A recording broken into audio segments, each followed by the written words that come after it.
الحمد لله وحده لا شريك له والصلاة والسلام على من لا نبي بعده.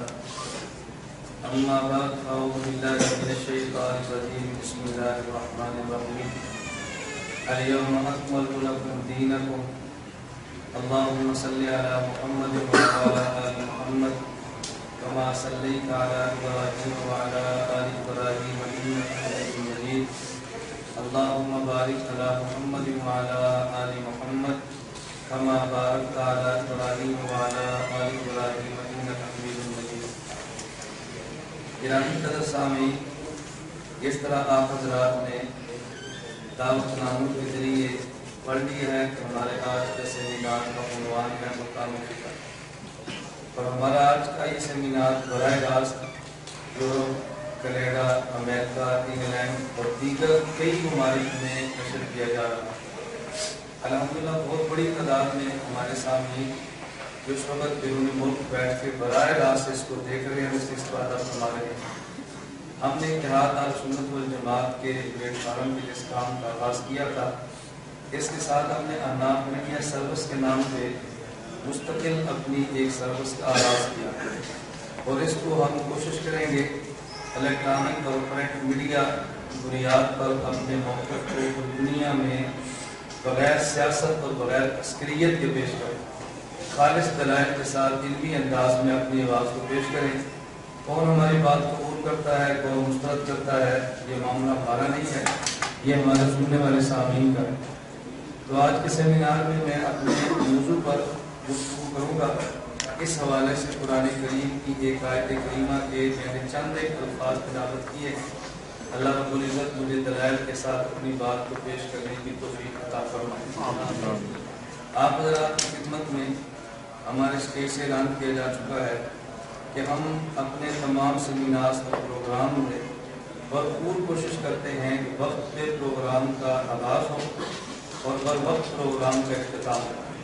آج بھی انشاءاللہ آپ حضرات اس بات کا خود مشاہدہ فرمائیں گے کہ ہم بر وقت اپنے پروگرام کو ختم کریں گے اور اپنے عنوان پہ مکمل اور مدلل صحت حاصل گفتگو بھی آپ کی خدمت میں پیش کریں گے انشاءاللہ. اللہ رب العزت ہمیں اس مشن میں کامیابی عطا فرمائے، اللہ ہمیں اخلاص عطا فرمائے، اور آپ حضرات خانہ اور ہماری پوری اس دعوت کو اللہ رب العزت آخرت میں نجات کا ذریعہ بنائے. آپ حضرات کے ذہن میں ایک بات آئے گی کہ مقام فکر اس سیمینار کو منعقد کرنے کی وجہ کیا ہے.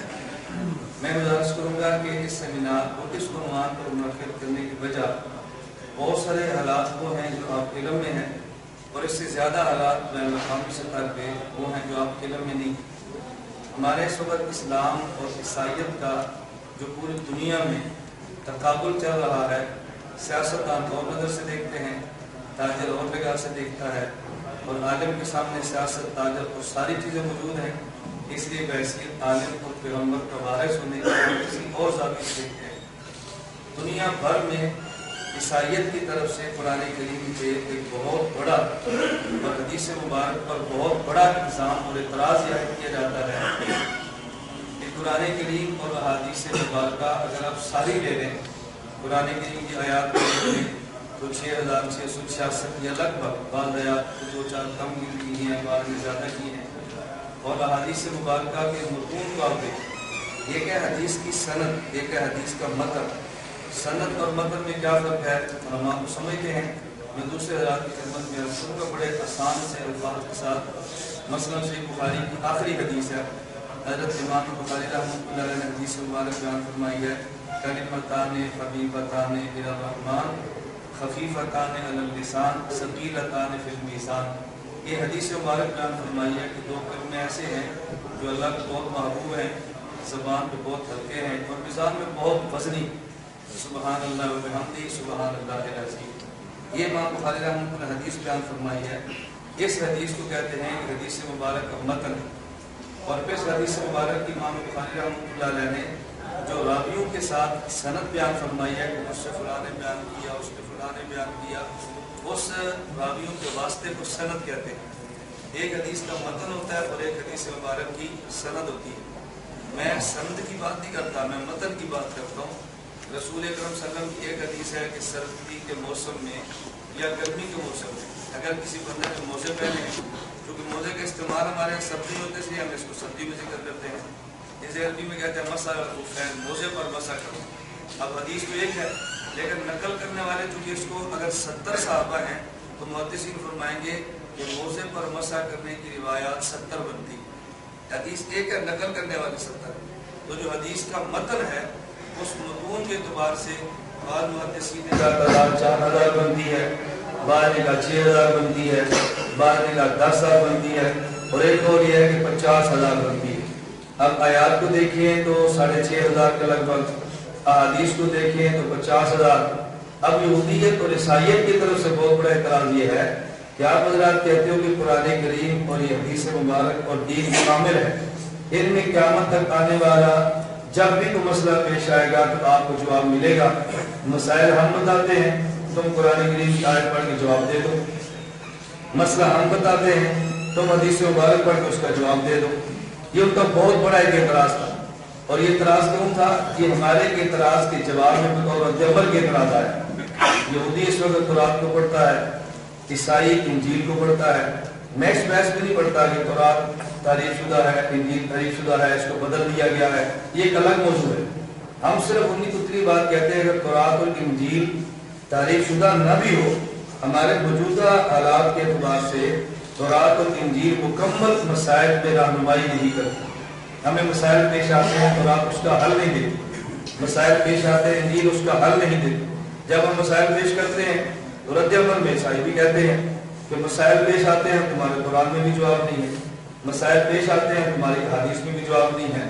تو اگر یہ بنیاد ہے قرآن اور انجیل کے ناقص ہونے کی، تو یہی بنیاد اگر قرآن اور حدیث مبارک اور دین کے ناقص ہونے کی بنیاد ہے، ہم مسائل پیش کریں گے تو اس کا جواب دے دو۔ مثال کے طور پر میں چاہتے کہ مسائل پیش کرتا ہوں وضاحت کے لیے، آپ حضرات کی الجھن دور ہو جائے۔ کیا ایسے مسائل بھی ہیں کہ جن کا تذکرہ قرآن کریم کی حدیث مبارک میں صاف لفظ میں موجود نہیں؟ آج کے دور میں ہمارے یہاں جدید پیش آمدہ مسائل تھوڑے نہیں ہیں، بہت سارے مسائل ہیں، اور میرا خیال ہے مسائل گنیں گے تو شاید گنتی زیادہ آپ کر لیں اور اس کا جواب اگرچہ فقیہ اور مفتی دے گا، لیکن مسائل گنتی میں مسائل کو گننے کے اعتبار سے اعداد و شمار آپ کے پاس زیادہ ہو۔ مثلا آج کے دور میں مسئلہ پیش آتا ہے آزار کی پیوند کاری کا۔ ایک آدمی کا بائی پاس آپریشن ہے، تو کہتے ہیں جی اس کا فلاں رگ جو ہے فلاں جگہ سے کاٹ دو اور فلاں جگہ پہ لگا لو۔ ایک جگہ سے عضو کو کاٹ کے دوسری جگہ پہ لگانا یہ حلال ہے تو قرآن کی آیت پڑھ دیں، اگر حرام ہے تو قرآن کی آیت پڑھ دیں، حلال ہے تو حدیث پڑھ دیں، اگر جائز ہے تو حدیث پڑھ دیں، ناجائز ہے تو حدیث مبارک پڑھ دیں۔ اس پر آپ قرآن کریم کی آیات دیکھیں گے تو صریح آیت نہیں ملے گی، حدیث مبارک اگر دیکھیں گے تو صریح حدیث نہیں ملے گی۔ تو پھر عیسائی کہے گا پھر مان لو نا کہ بہت سارے مسائل ایسے ہیں جو قرآن کریم میں بھی نہیں ہیں اور بہت سارے مسائل ایسے ہیں جو حدیث مبارک میں بھی نہیں ہیں۔